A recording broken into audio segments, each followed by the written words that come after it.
Bismillahirrahmanirrahim. I am Rauf Ahmad Faruqi. Today in this video I will discuss what is sonnet. अच्छा, sonnet जो होती है जी, ये 14 lines की एक पोएम होती है। जो पोइट्री होती है उसको स्ट्रक्चर के लिहाज से डिफरेंट टाइप्स में डिवाइड किया गया है। उन्हीं टाइप में से एक जो हमारे पास है वो है सोनेट। सोनेट 14 लाइन की एक पोएम होती है, जिसमें जो है उसको डिवाइड किया जाता है डिफरेंट सेक्शन में। तो हमारे पास जो हमें हिस्ट्री मिलती है सोनेट की, तो उससे में हमने देखा कि जो सोनेट का आगाज़ होता है वो इटली से होता है। इटली में एक ग्रेट पोइट था इटली का, फ्रांसिस पेट्रार्क, जिसने शुरू में अपनी एक बिलोवर्ड थी लोरा, उसके मोहब्बत में उसने क्या किया था कि डिफरेंट सोनेट्स लिखना स्टार्ट की थी। तो इस तरह से जो आगाज़ हुआ है सोनेट का वो इटली से हुआ है। तो इंग्लिश सोनेट भी हमारे पास हैं, लेकिन ये 16th सेंचुरी में एक थॉमस वाइट, एक ग्रेट पोइट था, इंग्लिश पोइट, जो इंग्लैंड में सोनेट्स को लेके आया था। बहरहाल इसका आगाज़ जो है वो इटली से हुआ है। तो अब जो हमारे पास इटालियन सोनेट हैं, इंग्लिश सोनेट हैं, तो ये एक दूसरे से डिफरेंट हैं। डिफरेंट हैं कैसे? दोनों की जो लाइन्स होती हैं वो तो 14 लाइन होती हैं, मतलब इंग्लिश सोनेट की जो है लाइन वो भी 14 होती हैं, और इटालियन जो सोनेट है उसकी जो लाइन्स हैं वो भी 14 होती हैं। लेकिन इनमें जो है वो डिफरेंस होता है स्ट्रक्चर का। जो इटालियन सोनेट होती है, it is divided into 2 parts. First part is called Octave and the second part is called sestet. Octave जो इसका पहला पार्ट होता है, यानी 8 लाइन का एक स्टेंजा होता है, जिसको हम ऑक्टेव कहते हैं। जबकि इसका आखिरी जो स्टेंजा होता है वो 6 लाइन्स का होता है, जिसको हम सेस्टेट कहते हैं। तो ये जो स्ट्रक्चर है ये है इटालियन सोनेट का।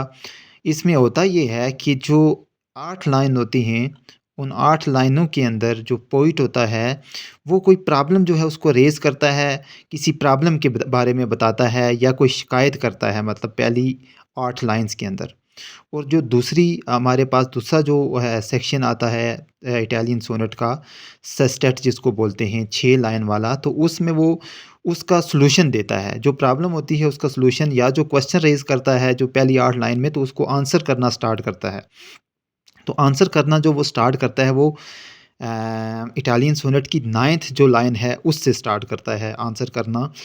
तो हमें जो हमारा एक पॉइंट है जिसमें हम ये कहते हैं जी कि पहले वो प्रॉब्लम के बारे में बात कर रहा होता है, तो वो एकदम से जो पोइट है वो जंप करता है आंसर या सॉल्यूशन की तरफ ना। वो 9th लाइन में जाके एक जंपिंग उसकी होती है सॉल्यूशन की तरफ, या आंसर करता है क्वेश्चन का। तो ये 9th लाइन में जो उसकी जो ट्रांसफ़र, मतलब वो होता है प्रॉब्लम से आंसर की तरफ या सॉल्यूशन की तरफ जाता है, तो इस पॉइंट को हम कहते हैं वोल्टा। ये वोल्टा एक ऐसा पॉइंट होता है कि जिसमें पोइट जो है वो जंप करता है एक मसले की से, मतलब वो उसका जो हल है उसकी तरफ बात करना स्टार्ट करता है। तो ये था हमारे पास जी एक स्ट्रक्चर था इटालियन सोनेट का जो हमने डिस्कस किया।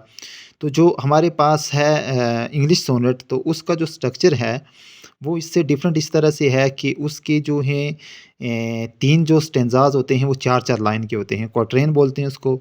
और जो आखिरी एक जो मतलब 2 लाइन का कपलेट उसको बोलते हैं, वो 2 लाइन्स होती हैं उसकी एट द एंड। तो इंशाअल्लाह नेक्स्ट वीडियो में हम इंग्लिश सोनेट के बारे में इन डिटेल बात करेंगे। तो मुझे उम्मीद है कि आज की इस वीडियो से जो हमने ये सोनेट को डिस्कस किया, इटालियन सोनेट को, तो इंशाअल्लाह इस वीडियो को देखने के बाद हर बंदा जो है वो इटालियन सोनेट के बारे में अच्छी तरह जान पाएगा।